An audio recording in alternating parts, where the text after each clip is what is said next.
People once earned full salaries doing jobs that would make you laugh out loud today. If you can recall even one of these 10 forgotten careers, you possess a truly exceptional memory. What's mind-blowing is how these ridiculous jobs were actually crucial for society. Let's start with one that's hard to believe even existed. The bowling pin setter was a real person who jumped behind bowling lanes to reset pins by hand. No machines, just quick reflexes and dodging 10-pound bowling balls. Back in the 1930s through 50s, these human pin machines worked in every bowling alley. The moment pins crashed down, a worker would leap into the pit. 30 seconds to reset 10 pins perfectly. Grab the ball, roll it back, jump to safety. It was like playing dodgeball, except the balls weighed 10 pounds and aimed for your head. Most pin setters were teenagers who needed money and didn't think about the dangers. Getting knocked unconscious wasn't exactly listed in the employee benefits package. These workers developed incredible timing, predicting where balls would go by watching bowlers' stances. The work happened in small-town alleys where Friday night leagues were huge social events. Pin setters became part of the show, diving and dodging with athletic grace. Speed was everything because impatient bowlers complained about slow service. The job required the agility of a gymnast and the nerves of a bomb squad member. Then Brunswick introduced the automatic pin setter in 1956.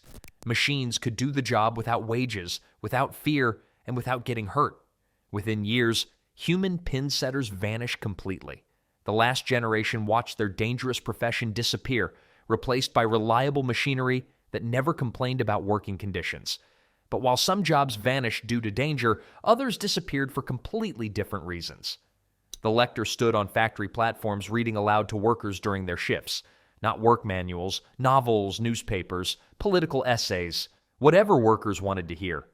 Factory workers pooled their money to hire these readers because listening to stories made repetitive jobs bearable. The Lector became their connection to the outside world while their hands stayed busy. It was like having a human podcast, except the audience was rolling cigars and voting on content. This tradition started in Cuban cigar factories and came to American cities like Tampa and New York with immigrant workers. The lecture wasn't just entertainment. Sometimes they read political articles about workers' rights that made management nervous. Imagine your boss letting someone read union organizing pamphlets to the entire office during work hours. The job required a strong voice that could carry over industrial noise, good reading skills, the wisdom to skip passages that might cause workplace trouble, stamina to read for hours without losing clarity. Workers chose their lectors carefully and expected quality performance. Boring readers lost their jobs quickly. A monotone voice in a cigar factory was about as welcome as a fire alarm during nap time. But as factories got noisier and management implemented stricter controls, the lector's voice got lost. By the mid-20th century, workplace regulations and industrial noise ended this unusual profession. The lecturer proved that industrial workers valued culture and education. But speaking of jobs requiring perfect coordination, the Gandandy Dancer built America's railroads using synchronized teamwork and work songs. These weren't entertainers. They were skilled laborers who laid tracks through coordinated group movements. 4 or 5 men would surround track sections, each holding heavy tamping bars. When the leader called out, everyone lifted in perfect unison. Drive down into gravel. Pack stones around railroad ties. One person out of sync could ruin everything. Railroad construction was like a construction site orchestra, except the musicians wore work boots and the conductor carried a sledgehammer. The name came from Gandy Manufacturing Company that made their tools, but their real tools were timing and work songs designed specifically for track laying. The rhythm matched lifting patterns. The beat kept everyone synchronized. The job was like being in a work choir where hitting the wrong note could crush someone's foot. These weren't casual songs. They were functional music that made dangerous work safer. Call and response format let the crew leader coordinate movements while everyone knew exactly when to lift or rest. The work was brutal, 10-hour days in extreme weather, constant lifting and hammering, but the synchronized movements created strong bonds between crew members. When your survival depends on perfect teamwork, you develop friendships stronger than the railroad ties you're installing. As railroad construction became mechanized, Gandandy dancers disappeared. Steam shovels and automatic equipment replaced synchronized human labor. The work songs faded, but their tracks still carried trains. The Gandandy Dancer showed that hard physical labor could create its own culture, but not every old job required such teamwork. The soda jerk mastered drugstore soda fountains, mixing custom drinks with chemist precision and performer flair. These weren't people pouring from bottles. They were beverage artists creating complex drinks that made customers feel special. The soda fountain setup looked like a chemistry lab crossed with a bar. Syrup dispensers, carbonated water taps, ice cream containers, specialized glassware. The soda jerk worked behind this equipment in crisp white uniforms. It was like being a one-person beverage laboratory, except your customers watched every move and expected entertainment with their drinks. From the 1920s through 50s, soda jerks developed their own slang. Black cow meant root beer float. Nervous pudding was Jell-O. Adam's ale was water. Learning this secret code was like joining a fizzy drink secret society. Real skill came in mixing. Perfect ice cream sodas required exact syrup proportions, proper carbonation levels, and precise ice cream timing. Too much syrup was too sweet. Too little was flavorless. The job required the memory of a computer and the hand coordination of a juggler, all while keeping a spotless white uniform. The soda jerk became the drugstore's social center. Customers chatted with them and each other. The fountain area was a community gathering place where people came for the atmosphere as much as for drinks. But bottled sodas and vending machines changed everything in the 60s. Pre-made drinks were cheaper and faster than custom creations. Personal service couldn't compete with mass production convenience. By the 70s, most soda fountains had closed. The soda jerk proved that simple drinks could become art through skill and passion. But speaking of jobs requiring technical precision, the Linotype Operator controlled massive machines that cast text lines in hot metal for printing. This wasn't typing. It was skilled technical work combining typist precision with machinist expertise. When operators pressed keys, brass matrices dropped down and lined up to form words. Then molten lead at over 500 degrees poured into these molds, creating solid metal text lines for printing. Operating Linotype was like conducting a mechanical orchestra where every wrong note had to be melted down and restarted. The job required incredible speed and accuracy. Mistakes meant melting the entire line and starting over. No backspace, no delete, no fixes except complete do-overs. The work was like being a translator between human language and mechanical precision, except your mistakes were literally set in stone. Well, lead. Operators also needed typography knowledge. They made decisions about fonts, spacing, and formatting that affected how thousands of readers experienced news. These operators were the newspaper industry backbone. They arrived before dawn to set type for daily papers. Working under deadline pressure while handling molten metal was like being a chef in a kitchen where the stove could give you third-degree burns. The job was dangerous too. Molten lead caused severe burns. Thousands of moving parts caught clothing or fingers. Lead fumes created health risks not understood until decades later. As phototypesetting and digital publishing emerged in the 70s and 80s, Linotype operators became obsolete overnight. Computers accomplished in minutes what took skilled operators hours. The Linotype operator represented perfect human-machine cooperation, but not all old jobs needed complex machinery. The street organ grinder brought music to city streets using hand-cranked barrel organs, often with trained monkey assistants. These weren't casual performers. They were professional musicians making living from neighborhood to neighborhood. The barrel organ stored music on wooden cylinders covered with metal pins. Turning the crank triggered different notes, creating melodies without musical training or sheet music needed. It was like carrying a jukebox that played the same songs repeatedly, except it weighed 100 pounds and your business partner had a tail. Popular from the 1800s through early 1900s, organ grinders became common in European and American cities. They found busy corners, set up instruments, and began performances. The trained monkey collected coins from listeners, wore tiny costumes, and performed simple tricks. Music plus animal entertainment was like running the world's first mobile circus, except your only employee worked for bananas. The work required physical strength. Organs were heavy and had to be pushed through streets for miles daily. Hand cranking needed steady consistency to maintain musical timing. The business model was beautifully simple. Make music, collect coins, find new crowds. It was like running a mobile entertainment company where your coworker could literally swing from the rafters. Weather created constant challenges. Rain damaged delicate mechanisms. Cold made parts sluggish. Hot weather exhausted both grinder and monkey. Yet work continued in all conditions. Many organ grinders were immigrants who found this work accessible without perfect English. Music was universal, crossing language barriers and providing independence paths. But noise ordinances made street music illegal in many areas. Animal welfare concerns ended performing monkey use. By the 20s, most organ grinders had disappeared. The organ grinder showed simple technology could create genuine joy. But speaking of jobs working with natural resources, the ice cutter harvested frozen lakes during winter to provide natural refrigeration.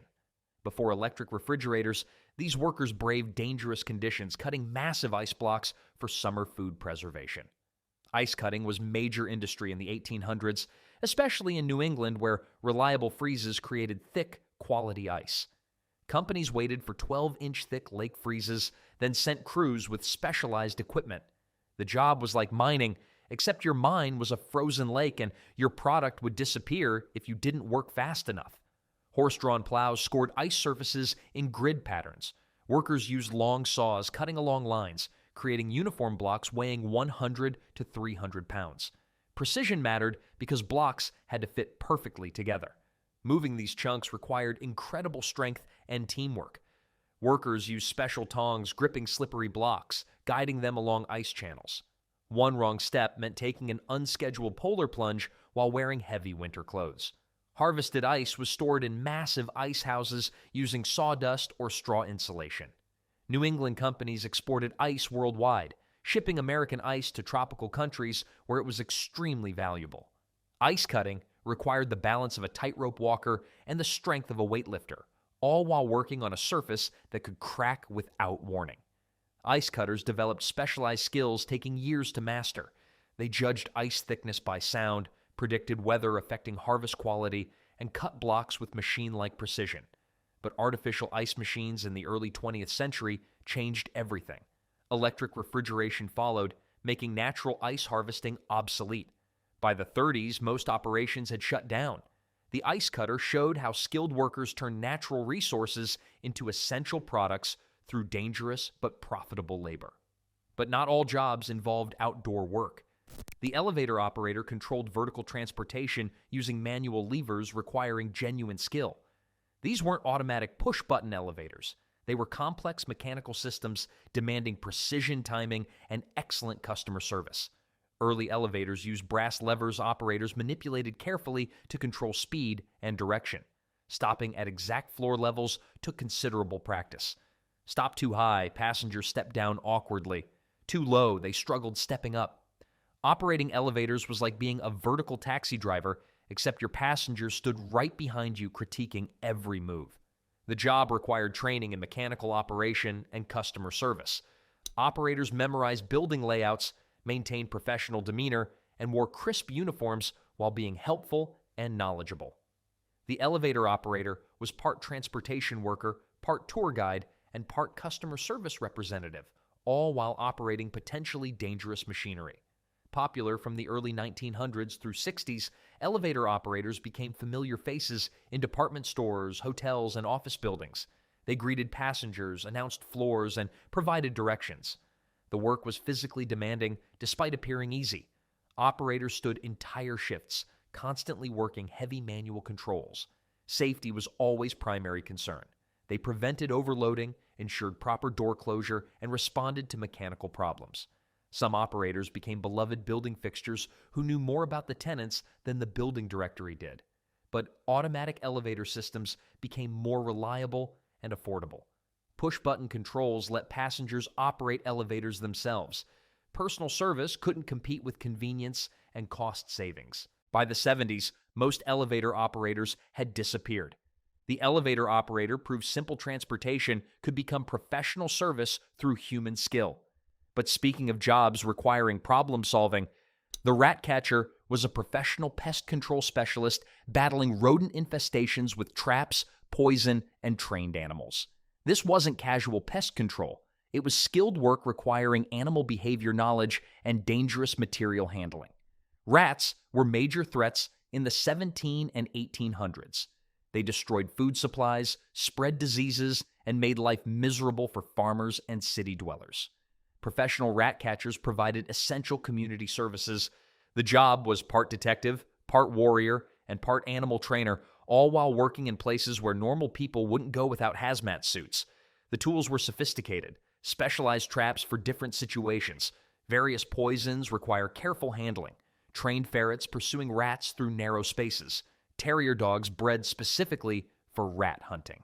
Some rat catchers were paid per dead rat, bringing kills as work proof. Others worked on contract, guaranteeing to clear entire buildings. Getting paid by the rat meant your paycheck literally depended on how many rodents you could catch. The work required genuine courage. Cornered rats can be aggressive, and bites transmit serious diseases. Rat catchers worked in dark, confined spaces like sewers and basements with other dangerous animals.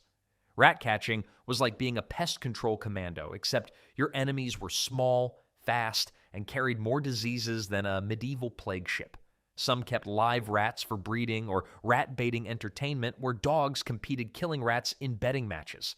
This side business could be more profitable than actual pest control, but improved sanitation, building construction, and pest control methods reduced demand.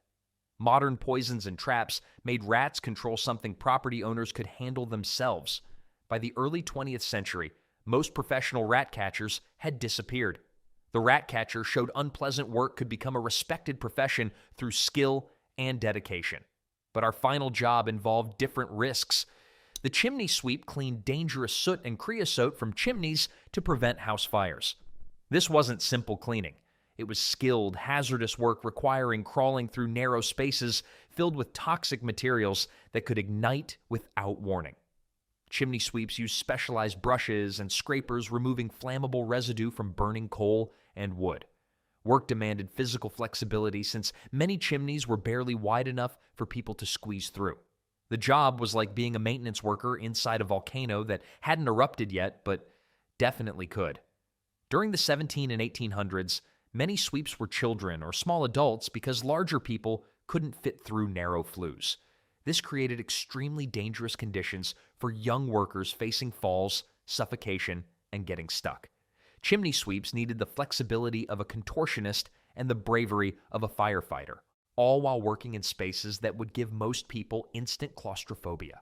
Work was essential for fire prevention. Soot and creosote are highly flammable, igniting from sparks or high heat. Dirty chimneys caused house fires that could destroy entire neighborhoods. The work was seasonal, with most cleaning happening before heavy heating seasons. Sweeps traveled house to house, often working for same customers yearly. They also served as safety inspectors, identifying structural problems, creating fire hazards. Working in chimneys was like being a combination janitor and safety inspector, except your office was a narrow brick tube filled with toxic dust. Health risks were severe and poorly understood. Constant soot and toxic fume exposure caused respiratory problems, often shortening lives. Physical demands of crawling through tight spaces created long-term joint problems. But gas and electric heating in the mid-20th century reduced chimney cleaning demand. Modern heating didn't produce dangerous buildup, making sweeps essential. By the 60s, most had disappeared. The chimney sweep represented an era when home maintenance required workers risking lives for safety services. Like all jobs we've explored, it vanished when technology provided safer alternatives to dangerous human labor. These 10 forgotten professions remind us that every generation sees entire ways of working disappear as the world changes. But they also show human creativity always finds new opportunities, even when familiar paths close forever.